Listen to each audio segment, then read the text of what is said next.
Go. Hey, so we're back in the sugar house, and yeah, I wish you were here, but I thought I'd give you a little lesson in dendrology. IDing the sugar maple can be difficult.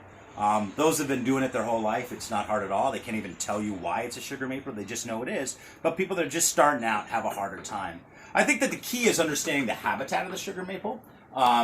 It's a tree that grows everywhere from, Tennessee all the way up into Quebec, and it is a tree that is a part of a matrix of trees here in Vermont that indicates what is known as the northern hardwood forest. That's a forest that has ash, beech, birch, cherry.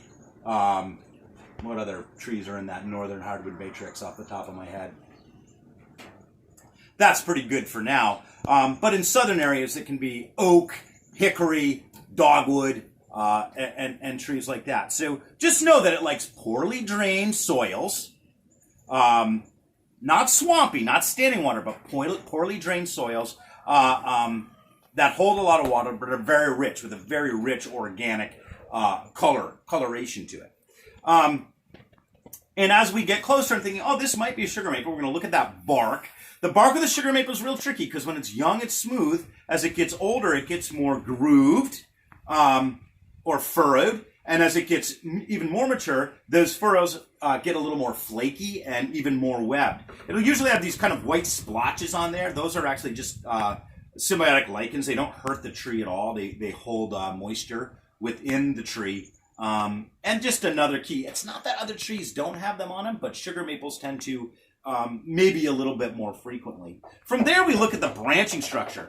Maples, of course, there's a lot of maples. Sugar maple, silver maple, red maple, striped maple, mountain maple, box elder, all part of the maple family. They all have alternate branching structures, meaning that the branches come up alternately off of the stem, opposite one another. I'm sorry, I said alternate, I meant opposite. We'll scratch that. Opposite one another, opposite one another, opposite one another. And from here, we've got a tree that is not a maple tree. In fact, I think this is a beech, and we notice it's alternate one another. Got a little flame coming out of the sugar here. Pop that back in. So again, alternate structure here. So from there, we're going to look at the leaf. Of course, we have no fresh leaves at this time, but we do have old leaves, and this is that kind of classic maple leaf. This is a sugar maple, and it's the only maple that at its deepest valley, or its lowest serrate, as it's called, it has a U. So we look for that U. So you come to a tree, it kind of fits all those characteristics, and it's in that northern forest matrix. It's got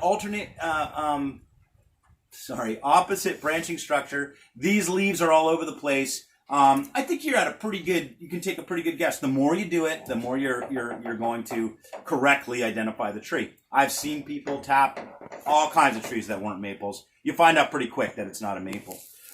So just real quick, looking at this piece of wood that we cut for you, this outer layer, that's called the bark or the outer cortex. Then we have the inner bark here. Between the inner bark, which is the inside of this bark, and this lightly colored wood is the sapwood. And then in the center of the tree, we have what's called the heartwood.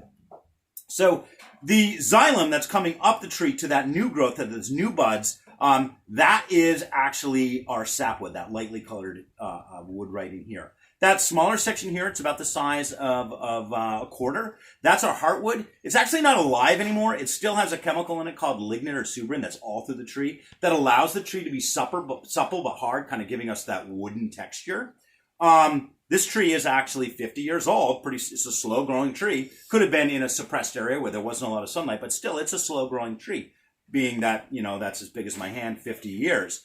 The inner bark here, or the cambium layer, we can't even see it. It's microscopic. That's going to be next year's annual growth ring. We count those rings to tell how old the tree is. And it's also what the phloem is going to move down the tree, which is going to repair any imperfections or injuries to the tree from the previous winter and summer, but also store the proper nutrients in the roots to be able to recompound both carbohydrates and enzymes to send up the tree to reach the canopy and the new leaf growth.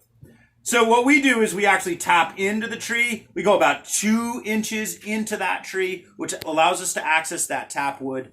And then we hope that we get sap flowing. So to recap, northern hardwood matrix, you're looking for similar trees around it like ash, birch, beech. I know I'm forgetting some. Cherry, kind of your classic northern hardwood trees. Down south, it's more oak, hickory, trees like you see more down in like the Taconics or into the Virginias, what have you. Of course, where we really produce the most sap because we get the biggest. Not only do we have a habitat that's really conducive to sugar maples, but we get the biggest temperature fluctuations. And that's right here in Vermont, where today it was 45 and last night it was 15. That's a big temperature fluctuation. So there you have it, a little dendrology. The more you do it, the more you learn.